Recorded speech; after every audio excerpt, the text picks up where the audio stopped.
We will extend. We are supposed to wrap up in 7 minutes. We'll extend another 20. So with that, ma'am, let's. I feel rude, but please try to keep it to the question and no semicolons.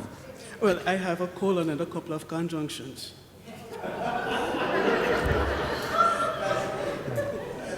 My name is Althea Spencer Miller, and I'm not sure I have the names right, but I think I'm speaking to the two ambassadors in particular, because one spoke about the remittances and the size of remittances, sure, and the other spoke about cultural transformation. That's a colon. So my concern in response to the remittances is actually the relationship between the Jamaican diaspora and Jamaicans at home. And how do we develop that relationship? Can we develop that relationship when we start from a place of thinking that by coming here we have somehow exceeded the capacities of Jamaicans in Jamaica? And in terms of cultural transformation, is there a vision for the role of churches, excise churches, the role of religion, all religions in Jamaica, in the shaping of a Jamaican citizen who has a kind of character that can serve the visions of security and governance that we're articulating here? So the question is there a vision or a role for faith communities to play in the building of a Jamaican citizen? I didn't want to say faith communities because that's particularly Christian. No, but I think I would say faith communities applies to religion probably. Yeah. Ma'am. Hi, my name is Jillian Mullings, and I have a background in financial services. I have one comment, one question. Dr. Clark, your point towards everybody realizing their strength as a voting bloc and representing ourselves on election day every day and demanding services for our community and the right representation cannot be overstated. And Ambassador Ward, I read your paper Which one? on untapped resources in regional development, and it's a fascinating topic for me. You mentioned, the strength of remittances all throughout the Caribbean, all throughout the world, and you made a reference that in some other cultures or some other instances, there has been a successful interaction between investing through remittances or turning that into an investment opportunity. And I looked it up. The Indian Diaspora Investment Initiative is one such example, and that was a recent partnership with USAID. And what they've done is they've created an investment opportunity for the Indian diaspora throughout the world to go back to their countries and invest through this new initiative as if they're investing in treasury notes. There's a fixed rate of return. You can invest for a set number of years, and that money goes into the banking institutions in the local government and then gets loaned out to people who want to build businesses that provide education, healthcare, and other services. So I wonder if this is one of the proposed solutions that we might use in Jamaica. So on that question of the unique opportunity, one thing I should say is Jamaica has, under the U.S.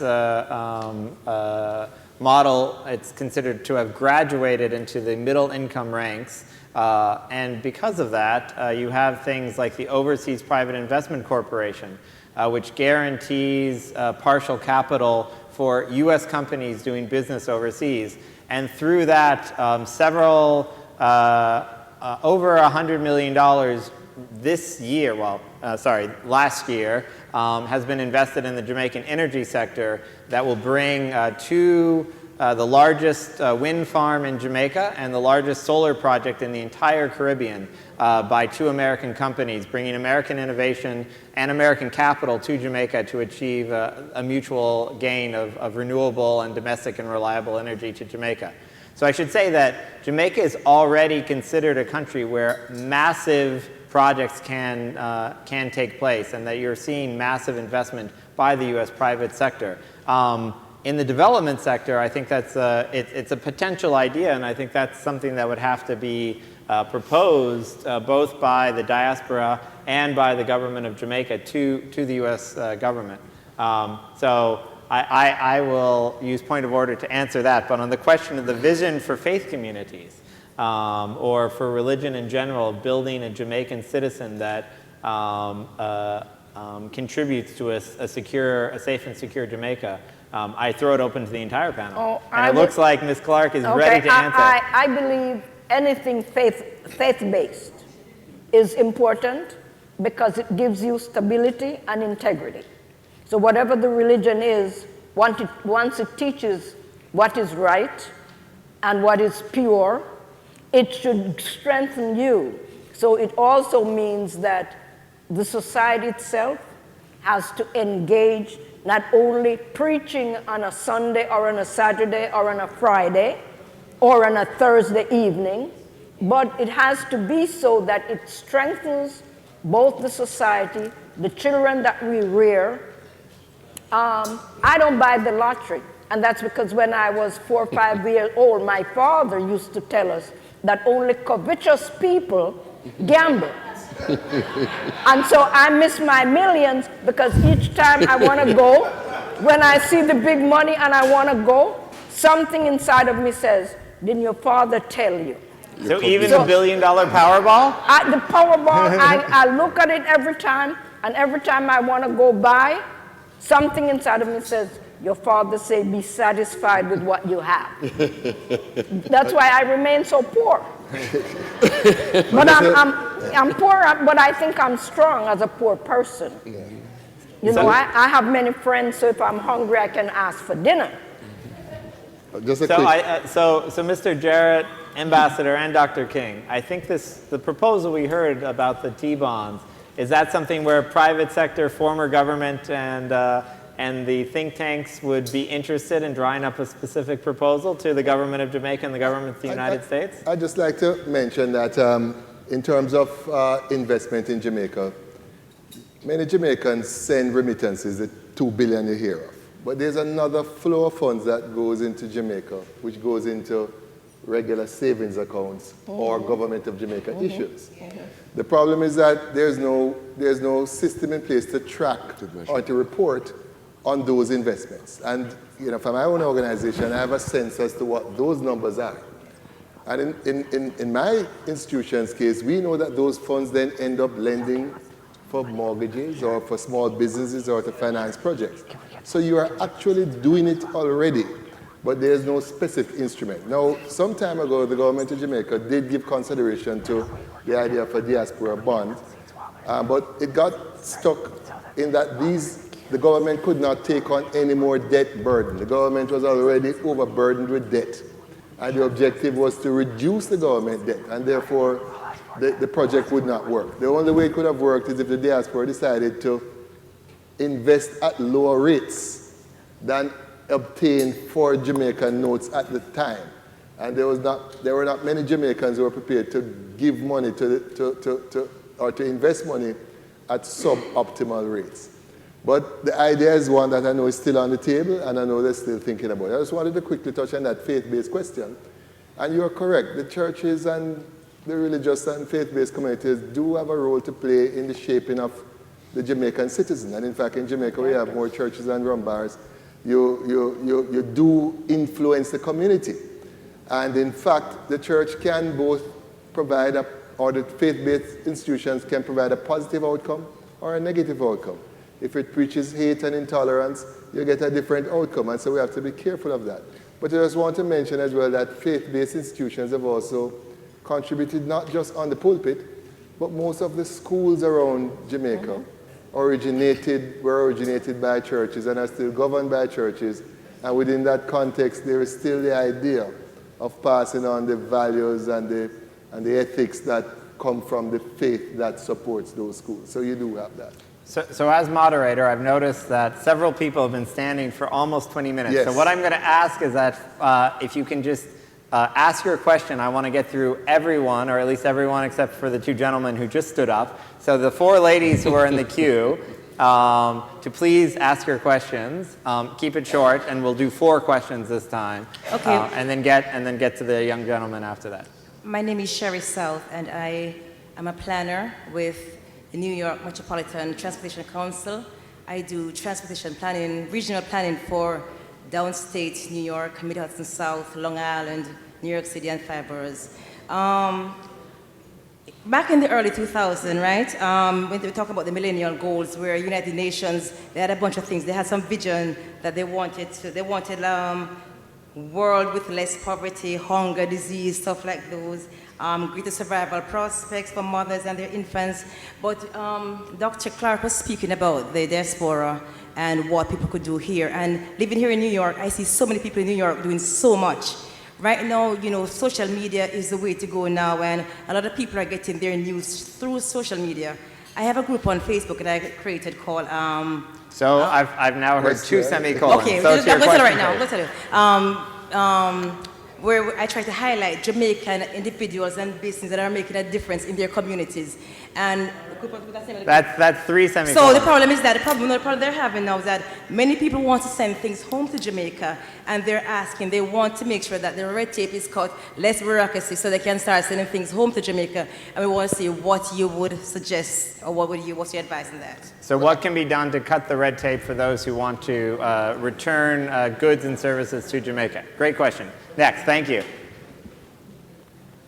Hi, good evening. My name is Rashima Brightly. I'm an infant toddler specialist, also co-founder of Young Caribbean Professionals and director of the Caribbean region, bridging the diaspora with Jamaica. Both Dr. Clark and Mr. Jarrett talked about early childhood. My question is, are there programs in place to help parents and providers with infants and toddlers in terms of development? Because that will help minimize antisocial behavior and really help cut the cycle of the violence that exists. And is the U.S. assisting in some capacity with that? And then the call to action. I want to help expand this conversation within the diaspora, not just in New York, but throughout the U.S. So I want to talk to you guys about that afterwards. And that's it. Great, thank you. So how can we expand this conversation outside of New York to the entire diaspora in the United States? And on the question of, are there early childhood programs, the answer is yes. Mm-hmm. I'm sure afterwards we can speak about the specifics. Go ahead. Yeah, good evening. My name is Joan Pinnock.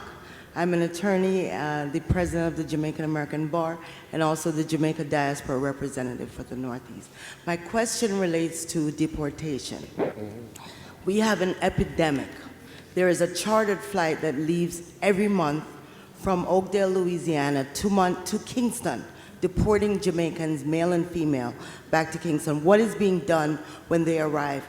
In addition to that, I recently had the success of bringing back 2 deportees in November of last year back to the United States as U.S. citizens, and I'm working with other deportees to try to bring them back, and we're having such a difficult time at the embassy, working with the people there, and some of them are not the nicest people to deal with at the embassy. So the question is, what are the programs for reintegration of deportees? And just to be clear from the question, that deportee flight is the only Jamaicans that are deported on the agreement, the government-to-government agreement, is those that have committed serious crimes in the United States and who are... Not really, sir. I'm an immigration attorney since 1997. You're deported for overstaying. In addition to... Not on that flight, ma'am. That flight are people who are coming out of... Look, I've met that flight multiple times at the airport. That flight is people who have committed assault, sexual assault, and murder. And so, next question, please. Okay, all right, sir. But I will again beg to differ. That flight has overstays on that flight, just so you know. Only if they are asking for voluntary deportation. Departure, not necessarily.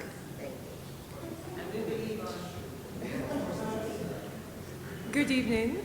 My name is Nicole. Speaking to the mic a little bit more. Good evening. My name is Nicole. We talk about the high levels of poverty and joblessness and job creation and stuff like that. We need to recognize that it's the government's responsibility to create jobs or markets, or to find markets where none exists. It's up to us within the diaspora and the people of Jamaica who is there to hold the government feet to the flame allow them to be accountable for what they're doing, what we have elected them to do. So two semicolons. Question, please. So my question is, the diaspora is a major untapped resources. In recent years, more has been done to engage this important group, and it is imperative that such attempts be expanded. The group can be valuable in providing necessary foreign direct investment plus portfolio investment. My question is, how do we mobilize the diaspora? So how do we mobilize the diaspora for development? Right. Okay, so let's start first with the first question, which I think is best addressed. Mr. Jarrett appears ready to answer. We're going back to the issue of the goods going to Jamaica. Yeah. And I should tell you that the process has become quite simple and straightforward if you follow the rules. Jamaica has put in place a Charities Act. If you're sending goods to an approved charity, it goes into the country without duty. There's a simple customs user fee that you pay. I understand around $50 US. And so what you need to do when you're sending goods down is to plan ahead, find the appropriate charity in Jamaica, including Food for the Poor, who will receive the goods for you. It goes through no problem. That is something that's been in place now for I think the past 2 years.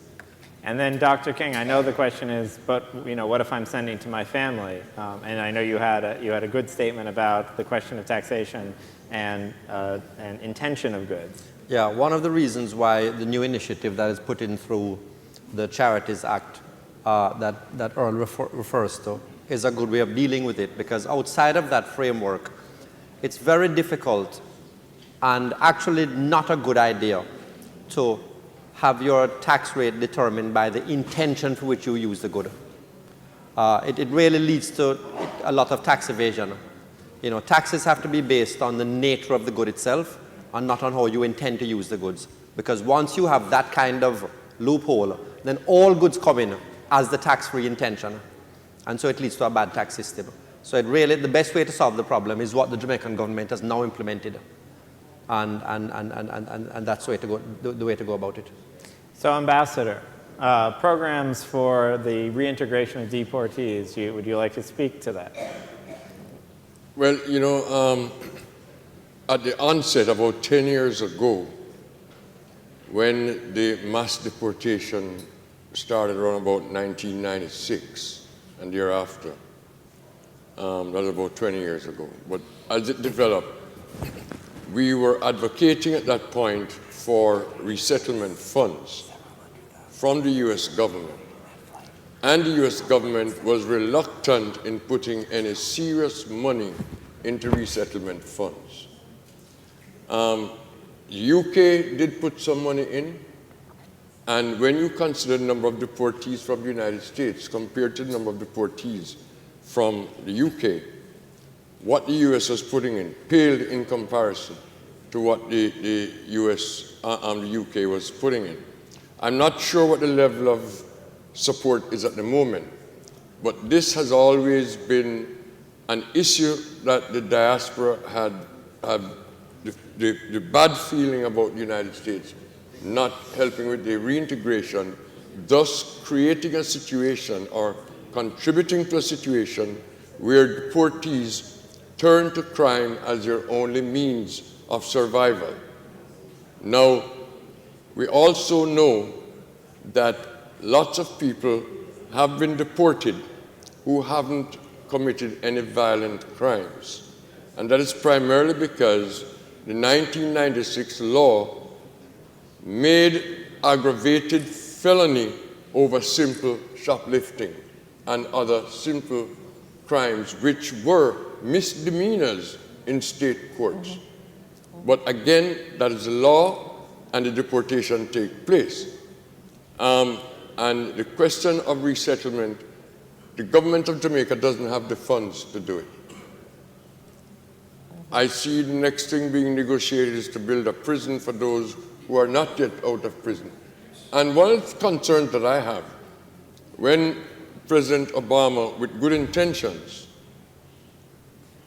speak of commuting the sentences of nonviolent drug offenders, it means when this program really gets off the ground, there'll be a whole lot more deportees. added into the mix. And I don't know what the solution is, but reintegration is something that is the responsibility of not only the Jamaican government and civil society in Jamaica, but I think because the United States is unburdening itself of maintaining these offenders in prison at very high cost, they are actually passing that cost off to Jamaica. And something really should be done. Dr. King, any thoughts on that? No, I wanted to address the issue, though, that was raised, the question raised about government's responsibility to create jobs. Yeah. I think we need to be a little careful with that, because the interpretation by governments, by various administrations, that it is their responsibility to create jobs has been an excuse for a bad economic policy. It has been the excuse for diverting public resources that ought to have been invested in facilitating business activity and facilitating wealth creation towards something narrowly defined as creating jobs. And we end up with programs that are really more a waste of public resources than they are supporting the Jamaican economy. So even though I fully understand what you mean, that government really has to take responsibility for the outcomes, we need to be cautious in our use of the word. Government is responsible for creating jobs. If I may just add to that, Damien.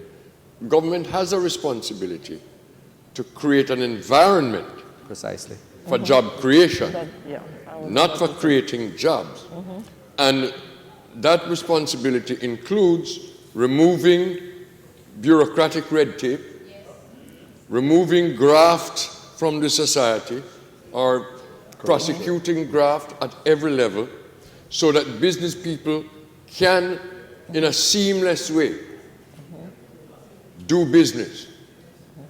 That's how jobs are created. At least that's one of the elements in job creation. So in the sense that government doesn't have a responsibility to create jobs, government has a responsibility to create the environment in which jobs are created. You know, we did one brief point. We did an analysis of the unemployed in Jamaica. The unemployment rate is now 13%. The vast majority of unemployed in Jamaica have never had a job. They have no identifiable employable skills, and they are not productive in the economic sense. So the problem is not that we don't have enough jobs. The problem is that the unemployed are not economically productive. So you don't want to be creating jobs for people who can't work. What we need to be doing is investing in training and a better educational system to make them employable. The other side of the labor market, in other words, we should be investing in labor supply, not in trying to create the labor demand for people who are not yet productive. That's Clark. Yeah, That's a good point. I just wanted to say that government can create incentives to the private sector to create jobs. And then this way, because government has an investment in it, private sector grow and people become employable, because this way you can do both training and development at the same time if it is incentivized.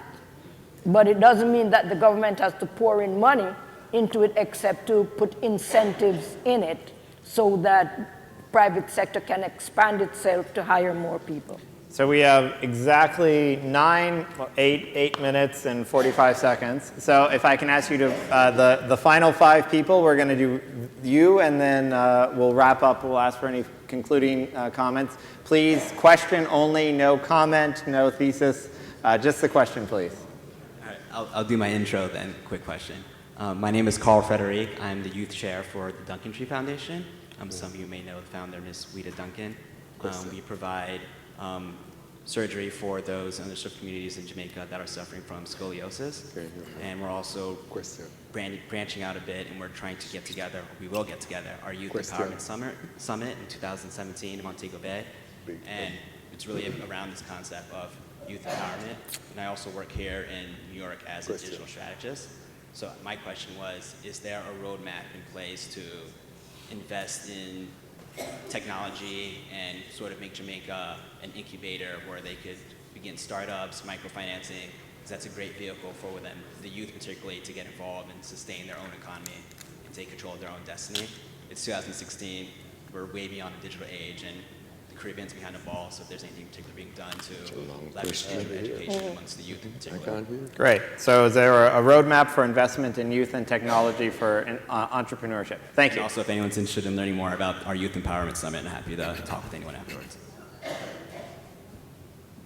Hi, good evening. My name is Danielle Gordon. My question is for Dr. King. It is said that no one wants to take good money and throw it at bad. I would say no one wants to take good resources and throw it at bad. If you say governance is the underlying issue, what needs to be done to ensure that good governance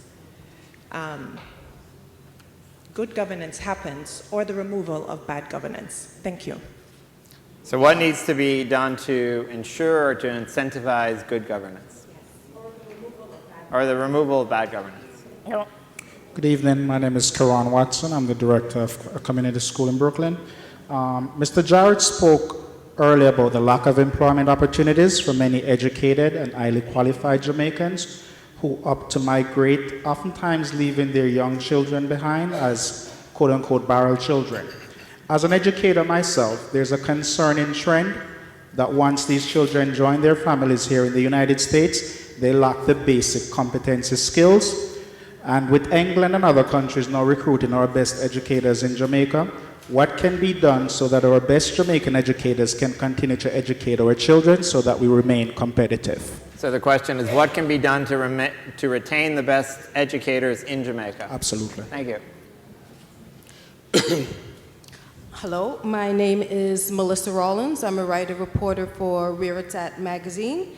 And I recently went to Jamaica. I went home for 1 month. I stayed with my returnee auntie in Mandeville, and her lack of confidence in Jamaicans in Jamaica caused her to lock me in the house for the entire month. There was... So I hear a period there. So okay. I'm going to push you to come to the question. Yeah. Okay, so since it is just so understood that fear and poverty is the most prominent language of Jamaica, how do we begin these dialogues between democracies? How can we even begin to work with these companies, big companies, different international, when we to our own selves are frightened and afraid and very much poor? So the question being, because of the perception of both the Jamaicans and the diaspora of the situation in Jamaica. Crime and violence. Crime and violence, how do you address the broader issues of development? Of all, correct. Right, thank you. Lock you up in the house. Hi, my name is Tashna Anderson. I'm a finance major at NYU Stern School of Business, and And what's your tie to Jamaica?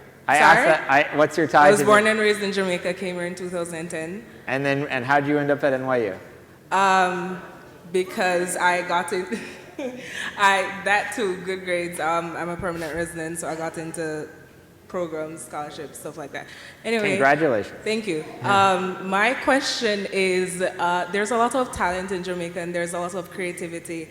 And I think that it's not being cultivated as much as it probably should be. And I think that can address the problem of gaining jobs for people, because like a little man on the street doing arts and crafts, stuff like that. I think that...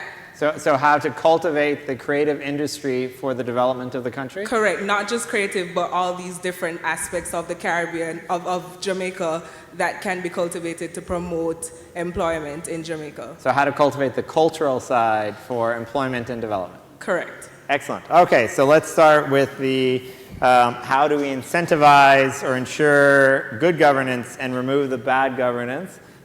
Ms. Clark, I see you've got some ideas. Well, the bottom line is, if you have a democracy and you have bad government, you vote them out. The power of the vote is what each person has. you're going to go on to that, Dr. Comment right on that note. So I would venture to say that the citizens have enough sense and perception to know when government works for them, and Jamaica has its history in terms of governance. I don't think that many governments have stayed in for more than 2 terms or maybe 3 terms. Jamaicans are perceptive themselves, and sometimes we become impatient, as we are impatient here in the United States. We don't become civically engaged until election time. As a citizen, your job is to be engaged at all times and be able to speak up at all times on the things you like and the things you don't like, so that by the time election time comes, everybody is educated about what are the pros and what are the cons. But I would not like to see some revolt that, well, this government ain't working and we want to revolt to get them out. You vote them in, you vote them out. That's what democracy is all about.